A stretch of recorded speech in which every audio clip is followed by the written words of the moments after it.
आज हम स्टार्ट करने वाले हैं एल्काइल हैलाइड। एल्काइल हैलाइड में हम पहले उसकी फिजिकल प्रॉपर्टीज स्टडी करेंगे, फिर उसके बाद में केमिकल प्रॉपर्टीज में चलेंगे। केमिकल प्रॉपर्टीज में कि एल्काइल हैलाइड कैसे प्रिपेयर किया जाता है, और फिर कि एल्काइल हैलाइड अगर प्रिपेयर हो गया तो किस किस टाइप की रिएक्शन शो करता है। ठीक है, तो चलिए सबसे पहले एल्काइल हैलाइड के बारे में कुछ जनरल बातें। सबसे पहले यहाँ पे कुछ टर्म्स आपको पता होनी चाहिए। जैसे एक होता है मोनोहेलाइड। मोनोहेलाइड क्या होता है गाइस, ध्यान रखना। एल्काइल हैलाइड बनता कब है? जब आपके पास एक एल्केन होगा CnH2n+2। उस एल्केन में से आपको क्या करना है, एक हाइड्रोजन हटाना है और उस हाइड्रोजन की जगह क्या लगा देना है, उस हाइड्रोजन की जगह आपको हेलोजन लगा देना है। तो क्या बन जाएगा? मोनोहेलाइड बन जाएगा। तो मोनोहेलाइड क्या हो गया? CnH2n प्लस हाइड्रोजन एक कम हो गया, उसकी जगह हेलोजन आ गया। क्लियर होता है? फिर बात आती है डाई हेलाइड की। डाई हेलाइड में आप क्या करेंगे, फिर से एक और हाइड्रोजन हटा सकते हैं, तो बन जाएगा CnH2nX2 बन जाएगा। फिर आते हैं ट्राई हेलाइड्स। ट्राई हेलाइड में क्या होगा, आपको फिर से एक और हाइड्रोजन हटाना है, तो बनेगा CnH2n-1 हो जाएगा, X3 हो जाएगा। ठीक है, एंड देन लास्ट जो है वो है टेट्रा हेलाइड। टेट्रा हेलाइड जो है उसके अंदर क्या होंगे, आपको चार हेलोजन लगाने हैं, चार हेलोजन होने चाहिए। तो आपको फिर से एक और हाइड्रोजन उसमें से हटाना है और ये X4 हो जाएगा। ठीक है, क्लियर होता है? जो फोर्थ वाला केस है टेट्रा हेलाइड जो है गाइज, उनको आप पर हेलो कंपाउंड्स भी बोलते हैं। क्या बोलते हैं? पर हेलो कंपाउंड्स भी बोला जाता है। ठीक है, ये जो पर हेलो कंपाउंड्स है, जैसे आप एग्जाम्पल समझिए। जैसे मान लीजिए आपको पता है कि CX4 मैंने लिखा, अगर हेलोजन की जगह H होता तो आप उसको सिंपल मीथेन बोल देते। बट यहाँ पे क्योंकि हेलोजन है तो आप इसको क्या बोलेंगे, इसको बोलेंगे पर हेलो, पर हेलो मीथेन बोलेंगे। इसको क्या बोला जाएगा? पर हेलो मीथेन बोला जाएगा। ठीक है, फॉर एग्जाम्पल C2H6 लिखा मैंने, तो ये क्या हो जाएगा, ये हो जाएगा पर हेलो इथेन हो जाएगा। ठीक है, ये हो जाएगा पर हेलो इथेन। ये कुछ पॉइंट्स है जो आपको ध्यान रखने हैं इसके बारे में। क्लियर होता है? चलिए अब हम स्टार्ट करते हैं इसके फिजिकल प्रॉपर्टीज पे। फिजिकल प्रॉपर्टीज पे चलते हैं। Physical properties, point number 1। सबसे पहले कौन सा फिजिकल प्रॉपर्टी हम स्टडी करेंगे? सबसे पहले हम बात करेंगे रिएक्टिविटी की गाइस, कि जो रिएक्टिविटी है वो एल्काइल हैलाइड में किस तरीके से होती है। जैसे यहाँ पे मान लीजिए कि R आयोडीन का बॉन्ड है, मैं बात कर रहा हूँ, फिर RBr की बात कर रहा हूँ, फिर मैं RCl की बात कर रहा हूँ, एंड देन RF की बात कर रहा हूँ। गाइस रिएक्टिविटी मतलब कि कौन इजीली रिएक्ट करेगा, राइट? तो जो रिएक्टिविटी है वो इनडायरेक्टली आप बोल सकते हैं कि डिपेंड करती है कि जो बॉन्ड है वो कितना वीक है, राइट? आप देख सकते हैं कि कार्बन आयोडीन वाला जो बॉन्ड है, राइट, कार्बन आयोडीन वाला जो बॉन्ड है वो ज़्यादा वीक है। क्योंकि वो बॉन्ड ज़्यादा वीक है तो उस केस में आप बोल सकते हैं कि ये जो बॉन्ड है ये आसानी से क्या होगा, जो कार्बन आयोडीन वाला बॉन्ड है ये क्या है, वीक बॉन्ड है, तो ये आसानी से ब्रेक हो जाएगा। वहीं अगर आप रिलेटिवली देखेंगे तो कार्बन और जो फ्लोरीन है वो क्या है, थोड़ा स्ट्रॉन्ग बॉन्ड है। तो जो वीक बॉन्ड है वो इजीली ब्रेक हो जाएगा। जब इजीली ब्रेक हो जाएगा मतलब आसानी से रिएक्टिविटी शो कर रहा है, तो जो रिएक्टिविटी ऑर्डर आएगा गाइस वो क्या आएगा, iodides are more reactive than fluorides. Okay, और फ्लोराइड्स तो बेसिकली उनका रिएक्शन बहुत ही कम होता है क्योंकि कार्बन और फ्लोरीन का जो बॉन्ड है वो बहुत ही ज़्यादा स्ट्रॉन्ग होता है गाइस। ठीक है, चलिए हम सेकंड पे चलते हैं। सेकंड प्रॉपर्टी जो है इसका, सेकंड प्रॉपर्टी है बॉइलिंग पॉइंट। ठीक है, सेकंड प्रॉपर्टी क्या है यहाँ पे, बॉइलिंग पॉइंट को हम स्टडी करेंगे। गाइज आपको पता है कि जो एल्काइल हैलाइड है, राइट, जो एल्काइल हैलाइड है वो क्या है, RX इन जनरल क्या है, ये एक पोलर कंपाउंड है, राइट, ये एक पोलर कंपाउंड है। और आपको पता है कि जो पोलर कंपाउंड होते हैं उसके अंदर कौन सा फोर्स एग्जिस्ट करता है, उसके अंदर आपको पता है कि डाइपोल डाइपोल जो है, डाइपोल डाइपोल फोर्स एग्जिस्ट करता है, right, dipole dipole force exist करता है, dipole dipole intermolecular force exist करता है, ऐसे बोल सकते हैं हम, डाइपोल डाइपोल इंटरमोलिकुलर फोर्स। ठीक है, तो गाइज आपको सिंपली क्या देखना है कि जहां पे डाइपोल डाइपोल इंटरेक्शन ज्यादा होगा ना वहां पे बॉइलिंग पॉइंट भी ज्यादा होगा। सिंपल सी बात है। तो ये जो डाइपोल डाइपोल इंटरेक्शन है बेसिकली ये किस पे डिपेंड करता है, ये साइज और मास पे ही तो डिपेंड करता है। तो मैं बोल सकता हूँ कि due to increase in size and mass, दोनों पे डिपेंड करता है, due to increase in size and mass of a halogen atom. Halogen atom जो है, जब आप डाउन द ग्रुप मूव करते हैं तो क्या होता है, उनका साइज इंक्रीज होता है, उनका मास इंक्रीज होता है। तो आप बोल सकते हैं कि द मैग्नीट्यूड, मैग्नीट्यूड जो होगा, मैग्नीट्यूड ऑफ वंडरवॉल फोर्स, कौन से वंडरवॉल फोर्स की बात हो रही है, यहाँ पे डाइपोल डाइपोल इंटरमोलिकुलर फोर्स की बात हो रही है। Magnitude of van der Waals force increases, right, magnitude of van der Waals force क्या होता है, इंक्रीज होता है। ठीक है, क्लियर होता है। तो आप बोल सकते हैं कि जो वंडरवॉल फोर्स है वो सबसे ज्यादा कहाँ पे होगा, आर आई में होगा, फिर उसके बाद आर बी आर में होगा, फिर आर सी एल में होगा, फिर आर एफ में होगा। क्या ये जो है यही ऑर्डर होगा वंडरवॉल फोर्स का? और जो वंडरवॉल फोर्स का ऑर्डर है गाइस वही बॉइलिंग पॉइंट का ऑर्डर होगा, इसलिए फाइनल बॉइलिंग पॉइंट का ऑर्डर भी यही आएगा। ठीक है, चलिए इसी में हम चलते हैं कि मान लीजिए कि क्वेश्चन जो लिखा हुआ है वो आपके सामने वो कुछ इस तरीके से लिखा हुआ है। यहाँ पे जो क्वेश्चन है उसके अंदर आप देख सकते हैं कि जो हेलोजन है गाइज वो बिल्कुल सेम ही है। तो आप यहाँ पे ये लॉजिक नहीं लगा सकते कि जो वंडरवॉल फोर्स है उसका स्ट्रेंथ कैसा होगा। आपको यहाँ पे कैसे चेक करना पड़ेगा, अब देख सकते हैं गाइज कि यहाँ पे क्या हो रहा है, नंबर ऑफ कार्बन सेम है, ऑलमोस्ट ये सभी क्या है, इनका मॉलिक्यूलर फॉर्मूला सेम है, इनका मास भी सेम है गाइज। तो आप सिंपल बोल सकते हैं कि यहाँ पे आपको क्या लॉजिक लगाना है, ब्रांचिंग वाला लगाना है।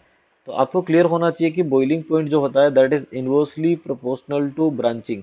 जैसे जैसे ब्रांचेस इंक्रीज होती है बॉइलिंग पॉइंट डिक्रीज होता है। तो सबसे कम ब्रांचेस किस में है, सबसे कम ब्रांचेस पहले वाले में है, इसलिए उसका बॉइलिंग पॉइंट क्या होगा गाइज, सबसे ज्यादा होगा। ठीक है, क्लियर होता है। चलिए अब चलते हैं पॉइंट नंबर 3 पे, जो कि सबसे इम्पोर्टेंट पॉइंट है इसका। गाइस जो पॉइंट नंबर 3 है वो है dipole moment. Okay, dipole moment जिसको हम डिनोट करते हैं म्यू से।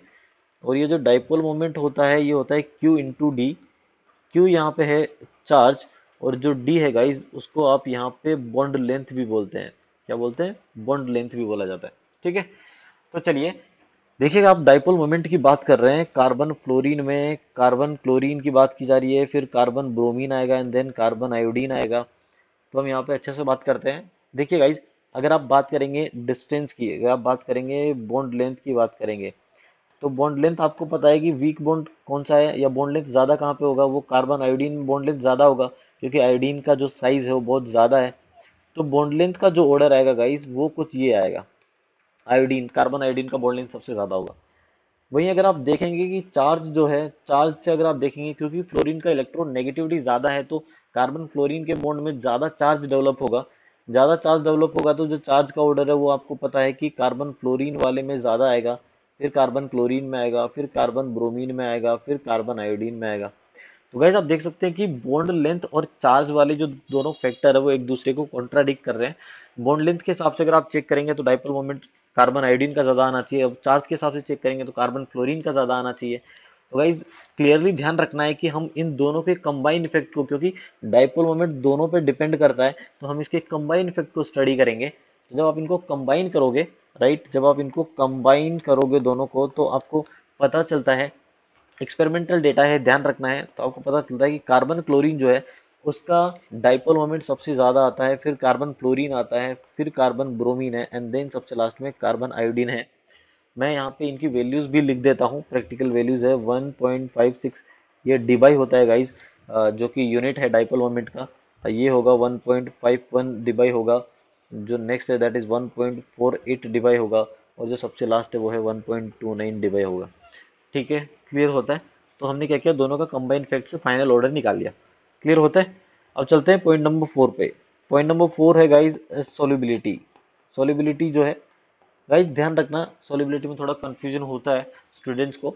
मैं आपको बता दूं कि आर एक्स जो है वो एक एल्काइल हेलाइड है, और ए आर एक्स जो है गाइज, ए आर मतलब एराइल हेलाइड की बात कर रहा हूँ मैं यहाँ पे, किसकी बात कर रहा हूँ, एराइल हेलाइड। एराइल हेलाइड क्या होते हैं, जहाँ पे बेंजीन रिंग से डायरेक्टली हेलोजन जुड़ा हुआ है, जैसे कि यहाँ पे बेंजीन रिंग से डायरेक्टली मैंने हेलोजन जोड़ दिया, ये एराइल हेलाइड है। ठीक है, क्लियर होता है। तो आर एक्स हो गया, आप आर एक्स की बात कर सकते हैं या फिर आप एराइल हेलाइड की बात कर सकते हैं।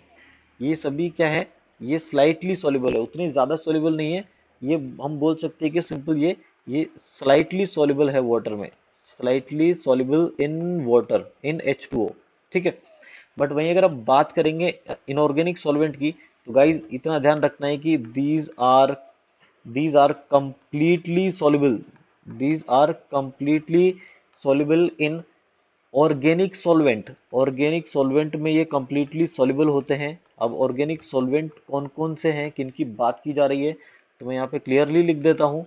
ऑर्गेनिक सॉल्वेंट मतलब आप बोल सकते हैं जैसे कि बेंजीन हो गया, ओके बेंजीन हो गया, जैसे कि यहाँ पे एल्कोहल हो गया गाइस, ठीक है क्लियर होता है। तो ऑर्गेनिक सॉल्वेंट्स में इनकी सॉल्युबिलिटी ज़्यादा होती है, ठीक है क्लियर होता है, ओके। तो चलिए ये था हमारा फिजिकल प्रॉपर्टीज के बाद में हम मूव करेंगे इसकी प्रिपरेशन पे कि कैसे प्रिपेयर किया जाता है इनको। तो अब हम स्टार्ट करते हैं general method of preparation, general methods of preparation, okay, general method of preparation. In short इनको जीएमपी भी बोला जाता है, ठीक है, तो अब से मैं सिर्फ जीएमपी ही बोलूंगा। तो इसमें हम स्टार्ट करते हैं सबसे पहले पहला मेथड जो है, पहला मेथड जो है वो मैं यहाँ पे जो बताने वाला हूँ गाइस वो है फ्रॉम एल्कोहल, कि जो एल्कोहल से आप कैसे प्रिपेयर करेंगे, एल्कोहल से आप कैसे प्रिपेयर करेंगे एल्काइल हैलाइड को, वो आपको देखना है। तो एल्कोहल से बनाने के बहुत सारे तरीके हैं हमारे पास। अब एल्कोहल से बनाने के बहुत सारे तरीके हैं, उसमें हम सबसे पहले ऑप्शन ए स्टडी करेंगे गाइस। और उसके अंदर आपको गाइस तो हम फर्स्ट मेथड इसके अंदर एल्कोहल से कैसे आपको एल्काइल हैलाइड बनाना है उसके अंदर हम पहला स्टडी कर रहे हैं, which is by hydrogen halide. Hydrogen halides की बात कर रहे हैं यहाँ पे। हाइड्रोजन हैलाइड कौन कौन से हो गए गाइज यहाँ पे, एच एक्स जो होते हैं हाइड्रोजन हैलाइड, राइट सिंपल यहाँ पे मैंने लिख दिया एच एक्स हो गया, ठीक है। तो चलिए अब हम वन बाय वन स्टार्ट करेंगे, मैकेनिज्म भी स्टडी करेंगे। सबसे पहले आप सोचिए कि आपके पास एक एल्कोहल है, एल्कोहल जब एच एक्स के साथ रिएक्ट करता है तो होगा क्या। उसके लिए डायरेक्टली मैं आपको पहले मैकेनिज्म बता देता हूँ कि मैकेनिज्म कैसा होने वाला है। गाइज आपको एक पॉइंट ध्यान रखना है कि जो OH है वो एक पुअर लिविंग ग्रुप है, वो एक पुअर लिविंग ग्रुप है, और H2O जो है वो एक बेटर लिविंग ग्रुप है, ठीक है। आपको मैं बता दूं कि जो OH है वो इतना पुअर लिविंग ग्रुप है, वो डायरेक्टली नहीं निकलता है। बट आप एल्कोहल का जो OH है उसको आप क्या कर सकते हैं, उसको आप प्रोटोनेट करा के वाटर में कन्वर्ट कर सकते हैं, एंड देन फिर वो आसानी से एक अच्छे लिविंग ग्रुप में कन्वर्ट हो जाएगा, फिर वो आसानी से लीव कर सकता है, ठीक है। तो बिल्कुल वही मैकेनिज्म यहाँ पे फॉलो होने वाला है, एग्जैक्टली वही मैकेनिज्म मैं यहाँ पे फॉलो करूंगा, ठीक है क्लियर होता है। तो चलिए स्टार्ट करते हैं। सबसे पहले कि आपने ROH लिया, ठीक है, ये जो ROH है ये पहले रिएक्ट करेगा HX के साथ। तो इसमें होगा क्या कि जो ऑक्सीजन के पास लोन पेयर है वो क्या होगा, वो प्रोटोनेट होगा। तो जो प्रोटोनेट होगा मतलब वो H+ गेन करेगा, तो कुछ ऐसा बनेगा गाइस, ठीक है। अब आप देख सकते हैं कि जो OH फंक्शनल ग्रुप था पहले, अब जो OH जो लिविंग ग्रुप था, अब जो लिविंग ग्रुप है वो क्या बन गया है H2O+, राइट। तो मैं आपको बता दूं कि अब जो है क्या होगा, अब H2O एक अच्छा, अब ये OH एक अच्छे लिविंग ग्रुप में कन्वर्ट हो चुका है, तो यहाँ से H2O निकल जाएगा, फाइनली क्या बन जाएगा, कार्बोकेटाइन बन जाएगा गाइस, ठीक है। तो ये फॉर्मेशन ऑफ कार्बोकेटाइन का जो स्टेप है, यही इसका रेट डिटरमाइनिंग स्टेप भी होता है, RDS भी होता है। और जैसे ही कार्बोकेटाइन बना गाइस, उसके बाद क्या होता है, उसके बाद जो X- है वो आके कार्बन पे, कार्बोकेटाइन पे अटैक करता है। और आप दोनों पॉसिबल, अगर मान लीजिए कि जो R+ है, जो कार्बोकेटाइन है गाइस, ठीक है, ये तो आपको पता है कि ये प्लेनर होता है, तो इस पे दोनों साइड से अटैक पॉसिबल है, RX भी बन सकता है और XR भी बन सकता है, सिंपल क्लियर होता है। मतलब आप बोल सकते हैं कि यहाँ पे चांसेस हैं, यहाँ पे चांसेस हैं कि कायरल प्रोडक्ट बन सकते हैं गाइस, राइट। यहाँ पे चांसेस है कि यहाँ पे क्या बन सकता है, कायरल प्रोडक्ट बन सकते हैं या इनेंशियोमर बन सकता है। तो मैं यहाँ पे लिख देता हूँ कि क्या पॉसिबिलिटी है, possible if the centre is chiral. अगर आपके पास जो कार्बन है वो कायरल है तो दो प्रोडक्ट बनेंगे, दोनों को क्या बोला जाएगा, रेसिमिक मिक्सचर बोला जाएगा, पेयर ऑफ इनेंशियोमर बोला जाएगा। इतना क्लियर होता है, ठीक है। तो ये जो मैकेनिज्म लिखा, अब इस मैकेनिज्म के बारे में कुछ पॉइंट्स हम स्टडी कर लेते हैं, कुछ इंपॉर्टेंट पॉइंट्स हम स्टडी कर लेते हैं। तो चलिए पॉइंट नंबर 1, सबसे पहले अगर आपसे पूछा जाए कि आप बताइए कि जो रेट ऑफ रिएक्शन है, रेट ऑफ रिएक्शन है फॉर एच एक्स के लिए जो रेट ऑफ रिएक्शन है, आप कौन सा हाइड्रा एसिड, कौन सा हाइड्रोजन एसिड लेना प्रेफर करेंगे। गाइस आपको पता है कि ये हाइड्रा एसिड कर क्या रहे हैं, ये H+ जो है रिलीज कर रहे हैं। तो कौन आसानी से H+ देगा गाइस, HI एक स्ट्रॉन्ग एसिड है, वो आसानी से H+ देगा। जितना आसानी से वो H+ देगा उतना ही जल्दी अल्कोहल ग्रुप का प्रोटोनेशन होगा, वो एक अच्छे लिविंग ग्रुप में कन्वर्ट होगा और रिएक्शन का रेट जो है इंक्रीज हो जाएगा। इतना क्लियर होता है, ठीक है। ये था हाइड्रोजन हेलाइड के लिए। सेकंड जो है वो है rate of reaction for alcohol. मतलब कि आपके पास क्या है, अब एल्काइल हैलाइड तो फिक्स हो गया, अब आपको एल्कोहल चेंज करना है। तो गाइस एल्कोहल में, क्योंकि यहाँ पे क्या हो रहा है, कार्बोकेटाइन बन रहा है, राइट, फिर उसके बाद में उस पर अटैक हो रहा है, राइट, ठीक है। तो यहाँ पे SN1 मैकेनिज्म फॉलो हो रहा है गाइस। तो SN1 आपको पता है कि अगर मैं 3 डिग्री अल्कोहल लेता हूँ, अगर मैं 3 डिग्री अल्कोहल लेता हूँ, फिर मैं 2 डिग्री लेता हूँ और फिर मैं 1 डिग्री लेता हूँ, तो क्योंकि 3 डिग्री में कार्बोकेटाइन ज़्यादा स्टेबल होता है, राइट, इसलिए 3 डिग्री में जो रेट है इस रिएक्शन का वो क्या होगा, ज़्यादा होगा। समझ में आता है क्लियरली? ठीक है, ओके।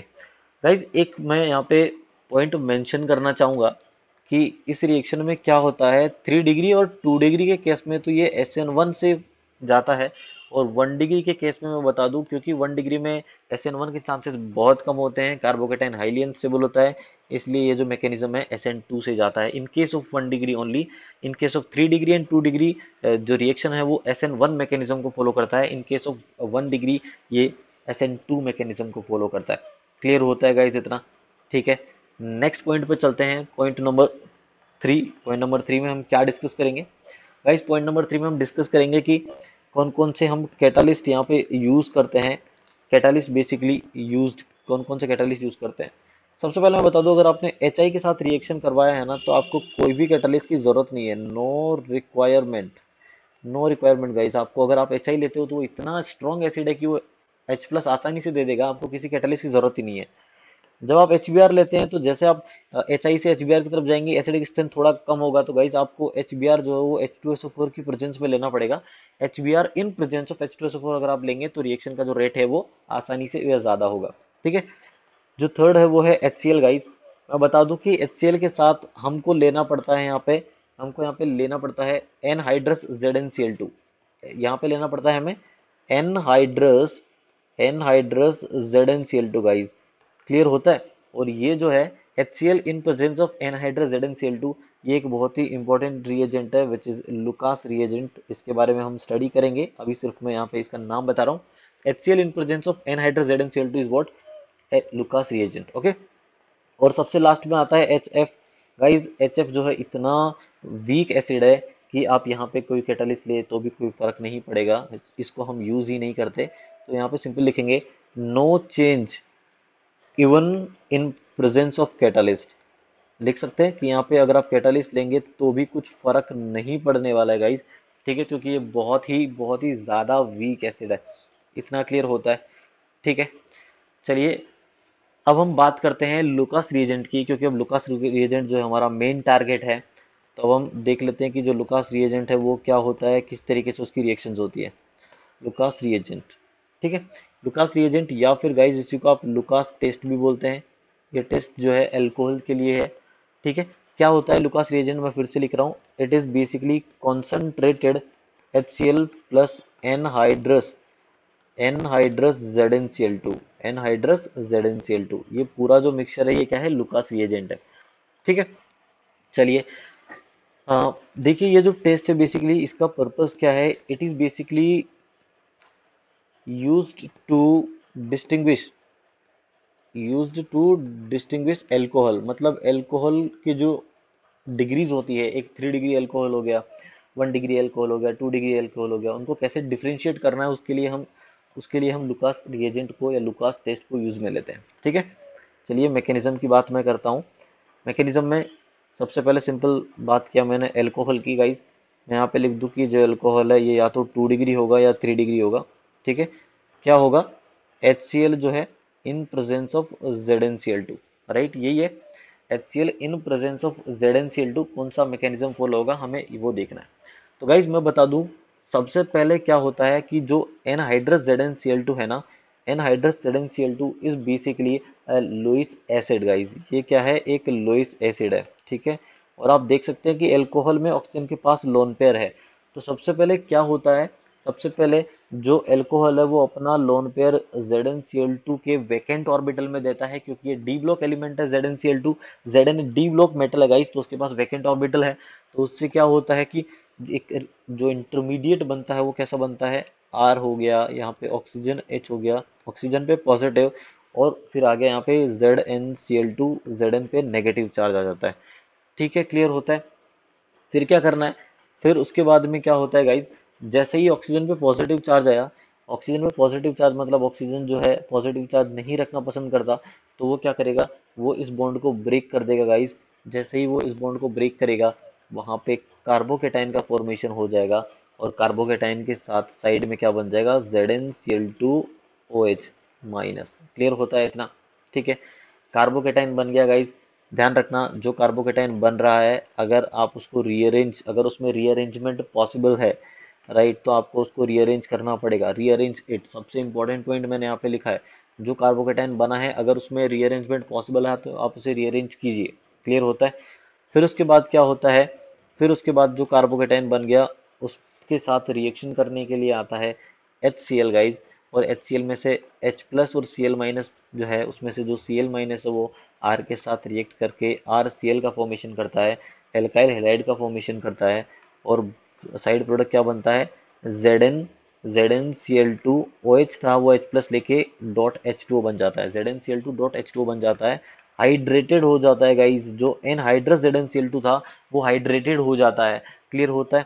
ठीक है गाइज, मैं बता दूं कि जो एल्काइल हैलाइड यहाँ पे बन रहा है वो बेसिकली एक टर्बिडिटी के फॉर्म में टर्बिडिटी दिखाता है यहाँ पे। क्लियर होता है? तो टर्बिडिटी में कितना, टर्बिडिटी आने में कितना टाइम लगा, बेसिकली उसी कॉन्सेप्ट से हम अल्कोहल की डिग्री को बताते हैं, आइडेंटिफाई करते हैं। ठीक है, क्लियर होता है? चलिए, ये था in case of 2 degree and 3 degree. अगर आप एल्कोहल ले रहे हैं, अगर आप एल्कोहल ले रहे हैं, बट अगर आप इस टाइम एल्कोहल जो ले रहे हैं सिर्फ वो 1 डिग्री है गाइस, ठीक है, तो होगा क्या, आप फिर से वही HCl in presence of ZnCl2 लिया। ठीक है, हो रहा क्या था वहां पे भी बिल्कुल ऐसा ही होगा। ऑक्सीजन अपना लोन पेयर Zn को देगा, Zn के वैकेंट ऑर्बिटल में देगा, तो क्या बन जाएगा, ROH ऑक्सीजन पे पॉजिटिव, फिर ZnCl2 Zn पे नेगेटिव। पहले क्या हो रहा था कि जो ऑक्सीजन है वो कार्बन वाला बॉन्ड ब्रेक कर रहा था, कार्बोकेटाइन क्योंकि स्टेबल बन रहा था गाइस, पहले 2 डिग्री और 3 डिग्री था। बट अभी जो हम स्टडी कर रहे हैं वहाँ पे सिर्फ 1 डिग्री है, तो 1 डिग्री कार्बोकेटाइन उतना स्टेबल नहीं होता है, तो ऑक्सीजन उस बॉन्ड को ब्रेक नहीं कर पाएगा। तो अब क्या होगा, ऑक्सीजन क्योंकि उस बॉन्ड को ब्रेक नहीं कर सकता गाइस, तो जो Cl माइनस है वो क्या करेगा यहाँ पे, वो वो Cl माइनस अटैक करेगा guys, Cl minus directly attack करेगा आर पे अटैक करके, और फिर ये वाला बॉन्ड ब्रेक कर देगा। तो यहाँ पे SN2 मैकेनिज्म फॉलो होगा, यहाँ पे कार्बोकेटाइन नहीं बनेगा। जबकि पहले पहले क्या हो रहा था, पहले SN1 मैकेनिज्म फॉलो हो रहा था गाइस, अभी SN2 फॉलो हो रहा है। और आपको प्रोडक्ट यहाँ पे भी क्या मिलेगा, RCl ही मिलेगा, बट मैकेनिज्म में बहुत डिफरेंस है गाइज। क्लियर होता है इतना? ठीक है, ऐसा क्यों हो रहा है, क्योंकि जो 1 डिग्री कार्बोकेटाइन है वो उतना स्टेबल नहीं होता है, इसलिए SN2 मैकेनिज्म फॉलो हो रहा है। ठीक है, तो इन शॉर्ट मैंने पहले ही लिख दिया था, मैं वापस से लिख रहा हूँ, मैं कि अगर आपके पास 2 डिग्री या फिर 3 डिग्री एल्कोहल है, लुकास रिएजेंट के केस में, अगर आपके पास 2 डिग्री और 3 डिग्री एल्कोहल है तो आपको SN1 फॉलो करना है, क्योंकि कार्बोकेटाइन स्टेबल होता है। अगर आपके पास 1 डिग्री एल्कोहल है गाइस, तो आपको पता है कि जो प्रोडक्ट बनेगा वो SN2 से बनेगा। क्लियर होता है? ठीक है, गुड। ठीक है, तो अब इसके बाद में हम थोड़ा आगे मूव करते हैं। मैकेनिज्म हम देख चुके हैं, लुकास टेस्ट जो है उसके बारे में थोड़ा और स्टडी करते हैं। लुकास टेस्ट क्या होता है गाइस, 3 डिग्री एल्कोहल, आपको पता है कि उससे जो कार्बोकेटाइन बनता है वो बहुत ज़्यादा स्टेबल बनता है। फिर हम बात करते हैं 2 डिग्री एल्कोहल की, और सबसे लास्ट में हम बात करेंगे 1 डिग्री एल्कोहल की। ठीक है गाइस, क्योंकि 3 डिग्री एल्कोहल जो है उससे जो कार्बोकेटाइन बनता है वो बहुत ज़्यादा स्टेबल होगा, वो ज़्यादा स्टेबल है, इसलिए इसे रिएक्शन जो है फास्ट होगा, रिएक्शन इतना फास्ट होगा कि आपको जो टर्बिडिटी है वो बहुत ही जल्दी मिल जाएगा गाइस। इसलिए हम यहाँ पे लिखते हैं कि it basically gives turbidity immediately. ये जो टर्बिडिटी देता है वो क्या देता है, इमीडिएटली देता है, बहुत जल्दी टर्बिडिटी मिलता है। 2 डिग्री के केस में गाइज अगर आपको पूछा जाए कि टर्बिडिटी में कितना टाइम लगता है, तो ऑलमोस्ट 5 to 10 मिनट्स लगता है, 5 to 10 मिनट्स लगता है। और 1 डिग्री के केस में सिंपल बोला जाता है कि जो टर्बिडिटी है, टर्बिडिटी आपको मिलता ही नहीं है, नो टर्बिडिटी, टर्बिडिटी मिलता ही नहीं है। या सिंपल बोल सकते हैं कि no reaction takes place, no reaction takes place. ठीक है, टर्बिडिटी जो है बनता ही नहीं है। या अगर आप टर्बिडिटी चाहते हैं इस केस में भी, 1 डिग्री के केस में भी, तो आपको हीट करना पड़ता है गाइज। तो मैं यहाँ पे लिख रहा हूँ only on heating, only on heating turbidity appears. ठीक है, तो जब आप हीट करेंगे तब टर्बिडिटी जो है वो होगा, अपीयर हो जाएगा। बट आपसे अगर पूछा है क्वेश्चन में 1 डिग्री एल्कोहल, आप बोलेंगे नो टर्बिडिटी। ठीक है, क्लियर होता है? चलिए, एक यहाँ पे मैं नोट बना रहा हूँ गाइस, ठीक है। क्वेश्चंस पॉइंट ऑफ व्यू से क्वेश्चन सॉल्व करने में आसानी होगी। इफ 3 डिग्री कार्बोकेटाइन जो कि स्टेबल होता है और मोर स्टेबल कार्बोकेटाइन, 3 डिग्री और more stable carbocation means what, जो रेजोनेंस स्टेबलाइज कार्बोकेटाइन है, अगर वो फॉर्म हो रहे हैं रिएक्शन में, राइट, या तो 3 डिग्री कार्बोकेटाइन या फिर रेजोनेंस स्टेबलाइज कार्बोकेटाइन फॉर्म हो रहा है गाइस, तो उस केस में आपको ध्यान रखना है कि इमीडिएटली आपको इमीडिएट टर्बिडिटी मिलता है। क्या मिलता है? Immediate turbidity is obtained. आपको टर्बिडिटी जो है गाइस वो इमीडिएटली मिलेगा। इतना क्लियर होता है? ठीक है। तो चलिए अब कुछ क्वेश्चंस हम सोल्व कर लेते हैं टर्बिडिटी से रिलेटेड, कि कहाँ पे आपको टर्बिडिटी जो है जल्दी मिलता है। क्वेश्चन जो है सिंपल, आपको सिर्फ इतना ही फाइंड आउट करना है, विच गिव्स इमीडिएट टर्बिडिटी, कि कहाँ पे आपको टर्बिडिटी जो है जल्दी मिल रहा है। ठीक है, तो मैं पहले क्वेश्चंस लिख रहा हूँ, आप लोग जो है सोल्व कर सकते हैं, फिर उसके बाद में हम लोग साथ में सोल्व कर लेंगे। ठीक है।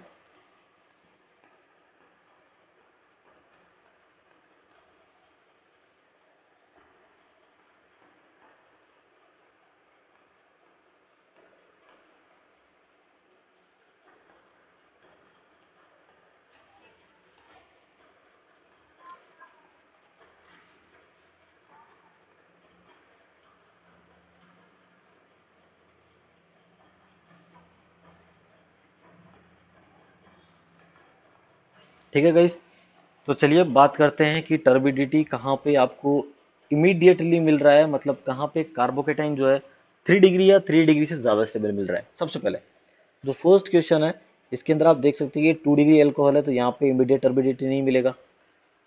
यहाँ पे इस क्वेश्चन में अगर आप देखेंगे तो कार्बोकेटाइन यहाँ बनेगा विच इज रेजोनेंस स्टेबलाइज, तो यहाँ पे इमीडिएट टर्बिडिटी मिल जाएगा। यहाँ पे आप बात करेंगे तो कार्बोकेटाइन यहाँ बनेगा जो कि दोनों साइड रेजोनेंस कर रहा है बेंजीन रिंग से, तो यहाँ पे भी इमीडिएट टर्बिडिटी मिल जाएगा। ये तो 3 डिग्री है गाइस, 3 डिग्री, यहाँ पे 3 डिग्री पे कार्बोकेटाइन बनेगा, ये भी इमीडिएट टर्बिडिटी दे देगा। ठीक है, क्लियर हो रहा है? यहाँ पे आप बात करेंगे तो OH निकल के जाएगा, पॉजिटिव चार्ज बनेगा, यहाँ पे भी रेजोनेंस स्टेबलाइज है, तो ये इमीडिएट टर्बिडिटी दे देगा।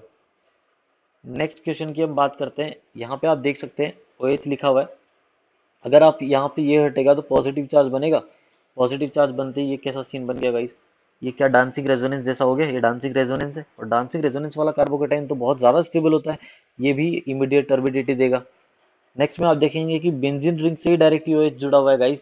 आपको पता है कि ये बेसिकली जो क्वेश्चंस है, ये या तो SN1 से जाएगा या SN2 से जाएगा, बट ये डायरेक्टली OH जो है बेंजीन रिंग से जुड़ा हुआ है, ये ना तो SN1 दिखाएगा ना ही SN2 दिखाएगा। तो जब ये रिएक्शन ही नहीं शो करेगा तो फिर यहाँ पे टर्बिडिटी ही नहीं मिलेगा। क्लियर होता है? बट जो नीचे वाला क्वेश्चन है गाइस, उसके अंदर जब OH निकलेगा तो पॉजिटिव चार्ज वहां बनेगा जो कि 3 डिग्री पे है और रेजोनेंस भी कर रहा है गाइस, दोनों बेनिफिट उसको मिल रहा है, इसलिए क्या होगा, यहाँ पे आपको टर्बिडिटी बहुत ही जल्दी मिलेगा, इमीडिएट मिलेगा। और सबसे लास्ट क्वेश्चन, जब OH निकलेगा तो पॉजिटिव चार्ज बनेगा, वो तीनों पीएच रिंग फिनाइल रिंग के साथ रेजोनेंस कर रहा है गाइज, तो उस केस में आप बोल सकते हैं कि यहाँ पे भी आपको इमीडिएट टर्बिडिटी मिल जाएगा। क्लियर होता है इतना? ठीक है, आई होप आपको क्लियर हुआ होगा कि मैं क्या पूछना चाह रहा हूँ यहाँ पे। ठीक है, चलिए एक थोड़ा डिफरेंट टाइप के क्वेश्चन सॉल्व करते हैं। अब जो क्वेश्चंस मैं सॉल्व करवाने वाला हूँ बेसिकली, उसमें आपको ये बताना है कि कितना टाइम उस कंपाउंड को लगेगा टर्बिडिटी शो करने में। ठीक है, तो मैं यहाँ पे क्या कर रहा हूँ, पहले मैं क्वेश्चंस लिख देता हूँ, आप लोग भी क्वेश्चन लिख लीजिए और फिर उसके बाद में आप लोग सॉल्व कर लीजिएगा। ठीक है,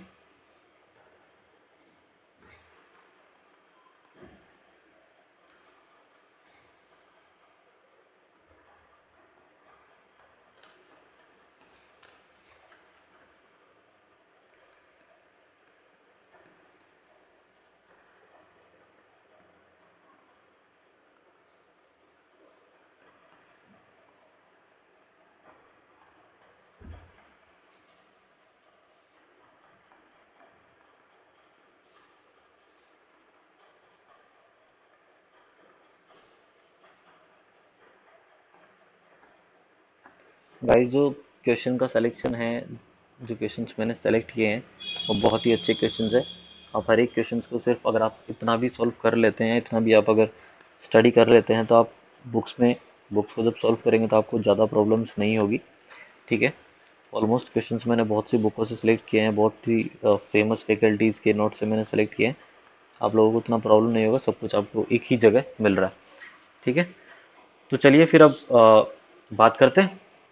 सबसे पहले सबसे पहले जो है मैं बता दूं कि ये 2 डिग्री एल्कोहल है, तो 2 डिग्री एल्कोहल में मुझे पता है कि 5 to 10 मिनट लगता है टर्बिडिटी आने में, ठीक है गाइस। जो नेक्स्ट क्वेश्चन है मैं बता दूं कि नेक्स्ट क्या है, ये विनाइल एल्कोहल है। मैं बता दूं कि जो विनाइल एल्कोहल होते हैं वो ना ही तो SN1 दिखा सकता है, ना ही SN2 दिखा सकता है गाइस, ठीक है। तो यहाँ पे तो आप बोल सकते हैं कि यहाँ पे तो आपको पीपीटी मिलेगा ही नहीं, नो प्रेसिपिटेट, ठीक है। थर्ड भी बिल्कुल वैसा ही है, वहां पे भी आपको नो पीपीटी, क्योंकि ये नहीं तो SN1 दिखाते हैं नहीं SN2 दिखाते हैं, क्लियर होता है। फोर्थ पे चलेंगे, OH निकलेगा, पॉजिटिव चार्ज बनेगा which is resonance stabilize guys, immediately turbidity मिलेगा आपको, आपको इमीडिएटली मिलेगा, इतना क्लियर होता है, ठीक है। नेक्स्ट चलते हैं, क्योंकि OH बेंजीन रिंग से डायरेक्टली जुड़ा हुआ है, ठीक है। OH बेंजीन रिंग से डायरेक्टली जुड़ा हुआ है यहाँ पे भी, तो यहाँ पे आप बोल सकते हैं, सॉरी गाइज यहाँ पे शायद प्रॉब्लम है, कार्बन के बॉन्ड ज्यादा हो रहे हैं, तो ये रिंग नहीं है एक्चुअली में उसमें, ठीक है। तो अब आप देखिए, अब आप बताइए कि ये क्या है, ये 3 डिग्री अल्कोहल है, तो यहाँ पे आपको क्या मिलेगा, यहाँ पे भी आपको इमीडिएट टर्बिडिटी मिलेगा, क्लियर होता है, यहाँ पे आपको इमीडिएट टर्बिडिटी मिलेगा। नेक्स्ट क्वेश्चन की बात करते हैं, नेक्स्ट क्वेश्चन में क्या होगा, नेक्स्ट क्वेश्चन में OH जो है उसको आप हटाइए, पॉजिटिव चार्ज बनाइए, पॉजिटिव रेजोनेंस कर रहा है, रेजोनेंस स्टेबलाइज है, यहाँ पे भी इमीडिएट टर्बिडिटी मिलेगा। नेक्स्ट क्वेश्चन है, OH हटेगा, कार्बोकेटाइन बनेगा, गाइस ब्रिज हेड कार्बन पे पॉजिटिव चार्ज कभी बनता नहीं, हाईली अनस्टेबल है, मतलब कार्बोकेटाइन बनेगा ही नहीं, OH ग्रुप निकलेगा ही नहीं, तो यहाँ पे आपको कभी भी टर्बिडिटी नहीं मिलेगा गाइस, क्लियर होता है, टर्बिडिटी कभी मिलेगा ही नहीं आपको, ठीक है। नेक्स्ट क्वेश्चन है, नेक्स्ट में क्योंकि जो OH जुड़ा हुआ है वो 2 डिग्री वाले से है, तो 2 डिग्री वाले से तो आपको यहाँ पे 5 to 10 मिनट्स लग जाएगा टर्बिडिटी ऑब्टेन करने में, टर्बिडिटी मिलने में, क्लियर होता है इतना, ठीक है। तो हम दो टाइप की वैरायटी के क्वेश्चन सॉल्व कर चुके हैं। क्वेश्चंस हमेशा ज़्यादा, क्वेश्चन पे मैं हमेशा ज़्यादा फोकस करता हूँ, तो फिर से हम कुछ और क्वेश्चंस सॉल्व करते हैं, उससे ज़्यादा क्लैरिटी मिलता है, आपको कॉन्सेप्ट्स क्लियरली समझ में आते हैं। तो अब जो क्वेश्चंस है वो थोड़े डिफरेंट है, उसको आपको क्या करना है, आप यहाँ पे आपको कंपेयर रेट ऑफ रिएक्शन, जो भी लुकास रिएजेंट है उस रिएक्शन के रेट को आपको कंपेयर करना है।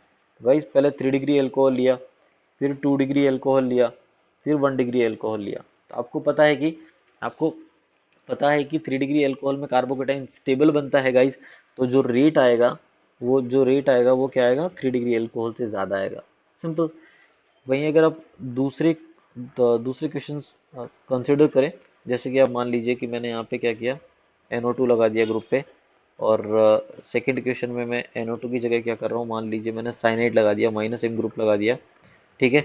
और ऐसा समझिए कि नेक्स्ट में मैं Me ग्रुप वहाँ पे ऐड कर रहा हूँ, और सबसे लास्ट में मैंने यहाँ पे क्या किया, आइसो प्रोपाइल ग्रुप ऐड कर दिया। मैं थोड़ा सा इसमें चेंज कर रहा हूँ गाइस, जो ऊपर है वो OH डायरेक्टली नहीं ऐड कर रहा हूँ, क्योंकि डायरेक्टली OH ऐड कर दोगे तो फिर रिएक्शन होने के चांसेस ही नहीं होंगे, रिएक्शन होगा ही नहीं। तो एक कार्बन बीच में लेके आ जाइए, फिर क्वेश्चन थोड़ा अच्छा बन जाएगा। अब देखिए क्वेश्चन अच्छा बन गया है। अब अगर आपसे पूछा जाए कि रेट बताइए, तो गाइज ऐसा मान लीजिए कि जो फर्स्ट ये है, ये जो है, ये 1 मान लीजिए, इसको 2 मान लीजिए, इसको 3 मान लीजिए, 4 मान लीजिए। तो जहाँ पे कार्बोकेटाइन बनेगा गाइस, कार्बोकेटाइन यहाँ बनेगा, इधर भी यहाँ बनेगा, यहाँ बनेगा, जहाँ कार्बोकेटाइन स्टेबल होगा वहाँ पे अब रेट ज़्यादा होगा। NO2 -M लगाता है, CN -M लगाता है, मिथाइल +H लगाता है, और आइसो प्रोपाइल भी +H लगाता है, बट मिथाइल के पास अल्फा हाइड्रोजन ज़्यादा है, सबसे ज़्यादा रेट 3 का होगा, फिर 4 का होगा गाइस, और सबसे कम जो होगा वो 1 का होगा, क्योंकि बहुत ही स्ट्रॉन्ग -M लग रहा है, फिर 2 आएगा। तो फाइनल ऑर्डर आपका ये आ जाएगा रेट ऑफ रिएक्शन का, क्लियर होता है इतना, ठीक है। चलिए, तो एक और वेराइटी है, सबसे लास्ट जो है और सबसे इम्पोर्टेंट इसमें जो वेराइटी होती है, उसके क्वेश्चंस भी हम डिस्कस करते हैं, और उसके क्वेश्चन मेरे पास थोड़े ज़्यादा हैं, ठीक है। तो आपको बेसिकली क्या करना है, रिएक्शन को कंप्लीट करना है, आपको क्या करना है, कंप्लीट द फॉलोइंग रिएक्शंस। अब आपको रिएक्शन में प्रोडक्ट को आइडेंटिफाई करना है, प्रोडक्ट आपको बनाना है कि क्या बनने वाला है, ठीक है। तो उसके लिए गाइज आपको मैकेनिज्म जो है वो क्लियर होना चाहिए, इसलिए ये सब क्वेश्चंस मैंने यहाँ पे लिखे हैं।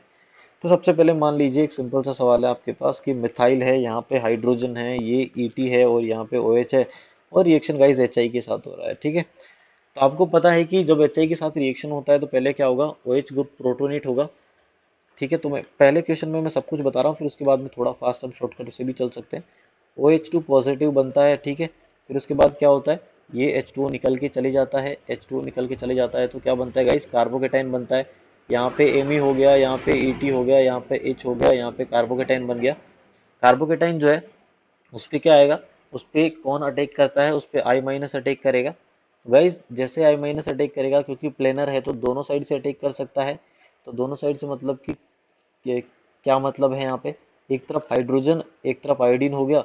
जरूरी नहीं है कि आयोडीन राइट हैंड साइड में हो, आयोडीन को आप लेफ्ट हैंड साइड में भी लिख सकते हैं। ठीक है, क्या ये दोनों प्रोडक्ट अलग हैं? एग्जैक्टली दोनों प्रोडक्ट डिफरेंट है, क्योंकि ये कार्बन जो है कायरल है गाइस, ठीक है। बट ये दोनों प्रोडक्ट एक दूसरे की मिरर इमेज है। इसलिए मैं क्लियरली बोल सकता हूँ कि आपको इस क्वेश्चन में क्या मिला, आपको यहाँ पे रेसिमिक मिक्सचर मिला गाइस, या फिर इसी को बोला जा सकता है पेयर ऑफ इनेंशियोमर आपको यहाँ पे मिल रहा है। ठीक है, चलिए क्वेश्चन नंबर 2 पे चलते हैं। थोड़ा सा डिफरेंट है, फिर से मैं बोल रहा हूँ। यहाँ पे हम क्या कर रहे हैं, ये मान लीजिए कि यहाँ पे मैंने OH ग्रुप लगा दिया और इधर जो है Me ग्रुप लगा दिया। गाइस सिर्फ इतना लिख दिया, मतलब लेफ्ट हैंड साइड में मैंने सिर्फ इतना लिख दिया वेज पे, मतलब वहाँ पे कार्बन है वो Me ग्रुप है, वहाँ पे Me लिखने का जरूरत नहीं है। ठीक है, फिर से इसका रिएक्शन HI के साथ होगा गाइस। आपको पता है कि कार्बोकेटाइन बनेगा, कार्बोकेटाइन कहाँ बनेगा, कार्बोकेटाइन यहाँ पे बनेगा। ठीक है, और वहीं पे आयोडीन जो है एक बार अंदर से एक बार बाहर से आके जुड़ेगा। तो गाइस मैं डायरेक्टली लिख रहा हूँ, आप समझ जाएंगे। दो प्रोडक्ट यहाँ पे बनेंगे, एक बार तो यहाँ पे आयोडीन ऊपर से आएगा, ठीक है, और एक बार जो आयोडीन है वो यहाँ पे नीचे से आएगा। बट इस वाले कार्बन पे मिथाइल सेम ही है। तो गाइज ये जो दो प्रोडक्ट आपको यहाँ पे मिले, इनमें क्या रिलेशन होगा समझना, क्योंकि जहाँ पे मिथाइल लगा हुआ है वो भी कायरल कार्बन है, राइट। बट वो जो कार्बन है गाइस, वो जो कार्बन है उसका कॉन्फ़िगरेशन जो है वो फिक्स है, उसका कॉन्फ़िगरेशन फिक्स है। बट अगर आप चेक करोगे जिस पे आयोडीन लगा है, जिस पे आयोडीन लगा है उसका कॉन्फ़िगरेशन चेंज हो गया है। तो आप यहाँ पे बोल सकते हैं कि आपको फाइनली यहाँ पे क्या मिलेगा, ये दोनों जो कंपाउंड है दोनों क्या होंगे, एक दूसरे के डाइस्टीरियोमर होंगे, डाइस्टीरियोमर होंगे गाइस। ठीक है, क्लियर होता है, ये एक दूसरे के डाइस्टीरियोमर होंगे। ठीक है, चलिए अब हम चलते हैं नेक्स्ट क्वेश्चन पे। नेक्स्ट क्वेश्चन है क्वेश्चन नंबर 3। क्वेश्चन नंबर 3 की हम बात करते हैं। क्वेश्चन नंबर 3 में एक अच्छा सा क्वेश्चन है फिर से। अब यहाँ पे साइक्लोहेक्सेन है, उस पे यहाँ पे मिथाइल लगा हुआ है और यहाँ पे मैंने क्या किया, OH ग्रुप यहाँ पे लगा दिया है। ठीक है, अगेन इसका रिएक्शन भी HI के साथ हो रहा है और आपसे पूछा जा रहा है कि प्रोडक्ट जो बनेगा वो क्या बनेगा, प्रोडक्ट जो बनेगा वो क्या बनेगा। ठीक है, तो आपको टाइम दिया जा रहा है, थोड़ा सा आप सोल्व कीजिए इसको, क्लियरली समझ में आता है। ठीक है, देखो गाइस क्या करना है, फिर से कार्बोकेटाइन आप बनाओगे, कार्बोकेटाइन आप OH जो है वहाँ पे बनाओगे और वहीं पे आपको आयोडीन अंदर और बाहर दोनों तरफ से ऐड करना है। तो बिल्कुल मैं वैसे ही करने वाला हूँ कि ठीक है, राइट हैंड साइड में तो ये Me इधर ही रहेगा, एक बार OH जो है वो बाहर आ जाएगा। ठीक है, और सेकेंड टाइम आपको क्या करना है, सेकेंड टाइम आपको OH को क्या करना है, अंदर ऐड कर देना है। तो फिर से यार ये दोनों क्या बन गए, जो मिथाइल है वो तो फिक्स पे ही है, वो तो फिक्स पे लगा हुआ है, उसका कॉन्फ़िगरेशन तो सेम है। बट जहाँ पे OH ग्रुप है एक बार अंदर है एक बार बाहर है, तो कॉन्फ़िगरेशन चेंज हो रहा है। तो गाइज ऐसा जब होता है तो आप उसको क्या बोलते हैं, डाई स्टीरियोमर बोलते हैं। तो आपको क्या मिलेगा यहाँ पे, डाई स्टीरियोमर्स मिलेंगे। क्लियर होता है, ठीक है। नेक्स्ट क्वेश्चन पे चलते हैं। नेक्स्ट क्वेश्चन क्या है, क्वेश्चन नंबर 4। और मैं बता दूं कि गाइज अब जो क्वेश्चंस का लेवल है वो धीरे धीरे इंक्रीज हो रहा है, अब अच्छे क्वेश्चंस आप देखेंगे। गाइज जो सबसे पहले है वो है ME, यहाँ पे लिखा है, H लिखा है, यहाँ पे OH लिखा हुआ है, यहाँ पे ET लिखा हुआ है और रिएक्शन करवाया जा रहा है NaI के साथ गाइज। ठीक है, तो क्या होगा, देखिए गाइज मैं आपको पहले बता चुका हूँ कि जो OH है वो बहुत ही वीक लिविंग ग्रुप है। तो क्या होता है कि एल्कोहल की रिएक्शन जनरली जो भी होती है वो एसिड की प्रेजेंस में होती है, ताकि जो एल्कोहल का OH है वो एसिड से H+ लेके प्रोटोनेट हो जाए, और प्रोटोनेट होने के बाद में वो एक अच्छे लिविंग ग्रुप में कन्वर्ट हो जाता है, फिर अब वो आसानी से निकल जाता है। बट OH बिना प्रोटोनेशन के नहीं निकलता गाइज। इसलिए आपको देखने से लग रहा होगा कि यहाँ पे Na+ और I- है, I- क्योंकि एक अच्छा न्यूक्लियोफाइल है। बट I- अच्छा न्यूक्लियोफाइल तो है, बट वो OH को निकाल नहीं सकता क्योंकि OH एक पुअर लिविंग ग्रुप है गाइज। तो मैं क्लियरली बोल दूंगा यहाँ पे कि नो रिएक्शन, यहाँ पे रिएक्शन ही नहीं होने वाला है गाइज। ठीक है, क्लियर होता है, यहाँ पे नो रिएक्शन होगा। चलिए तो मैं एक काम करता हूँ, नेक्स्ट क्वेश्चन में मैं क्या करता हूँ, मैं एक एसिड ले लेता हूँ। समझिएगा, एक मैं एसिड यहाँ पे ले रहा हूँ।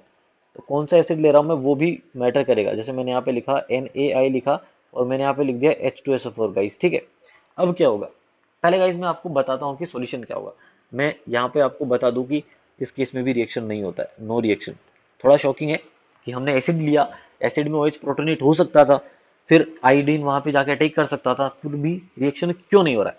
गाइज मैं आपको बता दूं कि जो H2SO4 है, राइट, H2SO4 जो है गाइज वो एक क्या है, एक स्ट्रॉन्ग स्ट्रॉन्ग ऑक्सीडाइजिंग एजेंट है, राइट, वो एक स्ट्रॉन्ग ऑक्सीडाइजिंग एजेंट है। तो गाइज जो H2SO4 वो बेसिकली क्या करता है, जो I माइनस अवेलेबल है न्यूक्लियोफाइल, उसको ऑक्सीडाइज कर देता है I2 में, उसको ऑक्सीडाइज कर देता है I2 में गाइस।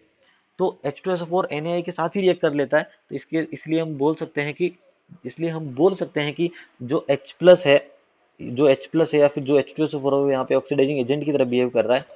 ये H प्लस रिलीज नहीं करेगा, प्रोटोनेशन नहीं होगा, लिविंग ग्रुप नहीं बनेगा, एंड देन रिएक्शन ही नहीं होगा। ठीक है, इतना क्लियर होता है। ठीक है, मैं यहीं पे पॉइंट मेंशन कर दूं कि वहीं अगर आपने NaBr या फिर NaCl के साथ अगर आपने H2SO4 लिया होता गाइस, लिया होता, तो रिएक्शन कंप्लीट हो जाता, रिएक्शन हो जाता क्लियरली। ठीक है, बोल सकते हैं कि ये इन दोनों की प्रेजेंस में NaBr और NaCl के साथ अगर आप H2SO4 को लेते तो रिएक्शन हो जाता। क्यों? क्योंकि Br माइनस और Cl माइनस उतना जल्दी से ऑक्सीडाइज नहीं होता। I माइनस का ऑक्सीडाइजिंग पावर ज्यादा है, I माइनस बहुत जल्दी जो है ऑक्सीडाइज हो जाता है, -1 से 0 में उसका ऑक्सीडेशन हो जाता है, क्लियर होता है। सॉरी, I माइनस का रिड्यूसिंग पावर बहुत ज्यादा है, क्योंकि जिसका रिड्यूसिंग पावर ज्यादा आता है उसी का ऑक्सीडेशन होता है। इतना क्लियर होता है। ठीक है, चलिए नेक्स्ट क्वेश्चन की बात करते हैं। क्वेश्चन नंबर 6 पे जा रहे हैं। क्वेश्चन नंबर 6 फिर से एक सिंपल सा सवाल है।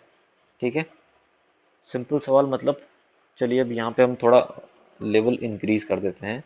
ये मिथाइल हो गया, यहाँ पे OH हो गया, ये H हो गया और ये ET हो गया। ठीक है, तो यहाँ पे हम 2-3 रिएक्शन को स्टडी कर लेते हैं। सबसे पहले मैंने यहाँ पे लिखा कि आप NaCl के साथ रिएक्शन करवाइए इसका। चलिए फिर बाद में आप कीजिए कि NaCl का साथ रिएक्शन करवाइए, बट H2SO4 आपने लिया हुआ है। तो भाई सबसे पहले तो जो पहले वाला है जहाँ पे आपने NaCl लिया है, आपने एसिड लिया ही नहीं है, तो OH ग्रुप प्रोटोनेट होगा ही नहीं, तो रिएक्शन तो कुछ होने वाला नहीं है। पहले तो नो रिएक्शन लिख दो आप, सिंपल। बट सेकंड में क्योंकि आपने NaCl in presence of H2SO4 लिया है, H2SO4 यहाँ पे ऑक्सीडाइज नहीं कर पाएगा Cl माइनस को, क्योंकि उसका रिड्यूसिंग पावर कम है गाइज, सिर्फ I माइनस को ऑक्सीडाइज करता है। इसलिए यहाँ पे रिएक्शन होगा, यहाँ पे कार्बोकेटाइन बनेगा, और फिर कार्बोकेटाइन पे जाके Cl माइनस अटैक करेगा गाइज। तो मैं बता दूं यहाँ पे कि यहाँ पे दो प्रोडक्ट आपको मिलेंगे। दो प्रोडक्ट कौन कौन से मिलेंगे? जब Cl आपके राइट हैंड साइड में लगा हुआ है गाइज, ठीक है, और सेकंड जब Cl लेफ्ट हैंड साइड में लगा हुआ है। और ये जो दोनों कंपाउंड है गाइज, ये दोनों एक दूसरे के मिरर इमेज हैं। मतलब मैं बोल सकता हूँ कि आपको फाइनली रेसिमिक मिक्सचर यहाँ पे मिल रहा है। क्लियर होता है? तो racemic mixture as a final product आपको मिल रहा है। क्वेश्चन 7 की बात करते हैं। क्वेश्चन 7 में क्या है, एक एल्कोहल हम यहाँ पे ले रहे हैं गाइस, ठीक है, एक ये एल्कोहल लिया है और इसका हम रिएक्शन करवा रहे हैं कॉन्सेंट्रेटेड HI के साथ। ठीक है, तो पूछा जा रहा है कि क्या होगा, क्या प्रोडक्ट बनेगा। ठीक है गाइस, थोड़ा अलर्ट रहना है आपको, कि मैंने बताया था आपको कि क्या होता है, पहले प्रोटोनेशन होता है, फिर कार्बोकेटाइन बनता है। तो मैं कार्बोकेटाइन बना देता हूँ पहले, ये कार्बोकेटाइन बन गया। गाइस क्या रीअरेंजमेंट हो सकता है? बिल्कुल हो सकता है। आप देख सकते हैं कि यहाँ पे 1 to मिथाइल शिफ्ट होगा गाइस, 1 to मिथाइल शिफ्ट होगा, कार्बोकेटाइन रीअरेंज होगा, और रीअरेंजमेंट होने के बाद में कार्बोकेटाइन जो बनेगा गाइस वो ऐसा बनेगा। और फिर फाइनली जो है वो I माइनस आके क्या करेगा, उस पर अटैक करेगा, और प्रोडक्ट क्या बनेगा, ये कुछ इस तरीके से बनेगा।